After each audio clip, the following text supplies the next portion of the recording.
Alright, what's up guys? Well, I'm starting to feel a little bit better, and I wanted to talk about the format a little bit here, and how things are kind of finally shaping up. So, literally, not even a month ago, we had this shitty Tier 0 Pepe format, and things were actually just really, really bad for a lot of players. The game wasn't a lot of fun. If you weren't playing full power Pepe, you really didn't have a good chance to do good. Monarchs were a very cheap self-equivalency.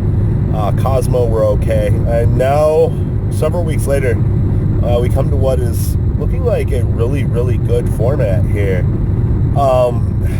Hell, obviously there is Draco and Pals, the evolution of Pepe. You have Monarchs now. You have Cosmo. Despots top to regional. Like, this format is really, really weird at the moment. It's super diverse. And for the first time in a very long time, I can actually say that this is one of the formats. Honestly, this might go down in the game's history as one of the better formats.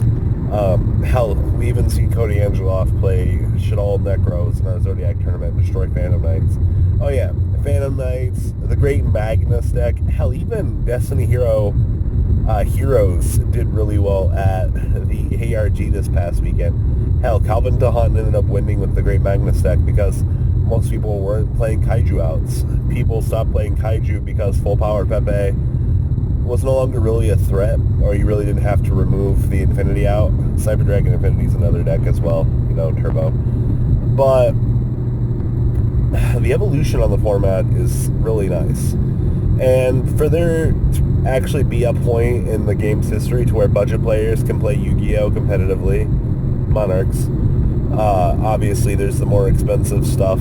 Obviously, Draco and Pals is a little bit more degenerate, but we're in a very, very wide open format now. And I think a lot of people are going to discredit this format quite a lot because of what it is. I mean, hell, we didn't think there would be a time when Painful Decision would be good again post full power Pepe. I don't know. It's really cool. What tech stuff can you really play right now? Well, I definitely want to tell you should be siding Kaijus. If you're not siding Kaijus and you end up losing to a great Magnus, well, that's on you. There's nothing you can do about that. You need to come prepared. Obviously, decks have outs to it. But they're few and far between. Dealing with a 3600 beater that's got a built-in mistake is just so much Yu-Gi-Oh! And obviously when it dies, it brings back 3 of its comrades, the other 3 Megazords. So, I don't know. I'm a little bit impartial to it. The deck seems good, but it seems like it was only a good call for one event. Same thing, obviously Cyber Dragon's just an auto out to it.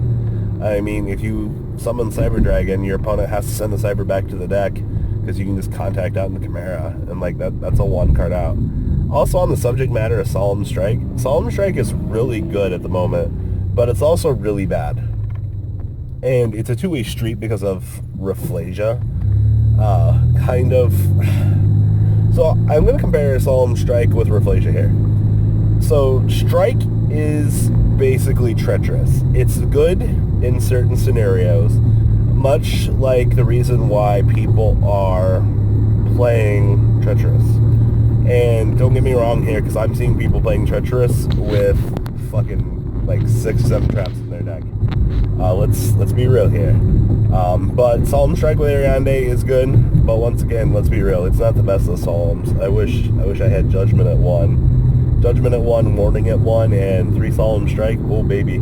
It's going to be a shame when they finally do something to Strike by limiting it. I don't think it needs to be hit. But you know how Konami is at things like this.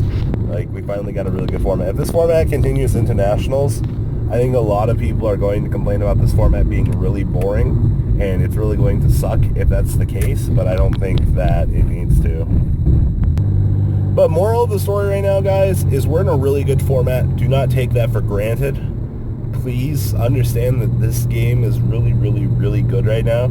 And for the first time in quite a long time, we have more than 2 or 3 decks that are viable. Oh, I also forgot water. So hell, that's like 8 or 9 decks that can do really good in that at any given time. That's insane for Yugioh. So guys, leave a comment down below. Tell me what you guys think about this format. And I am out. I hope you guys enjoyed this video. Please thumbs up this video to show your support. And please check out Vanguard for Cardfight Vanguard, M-Kohl Games for miscellaneous trading card games, and No Limit Gaming for a brand new series of Yu-Gi-Oh videos. Thanks for watching.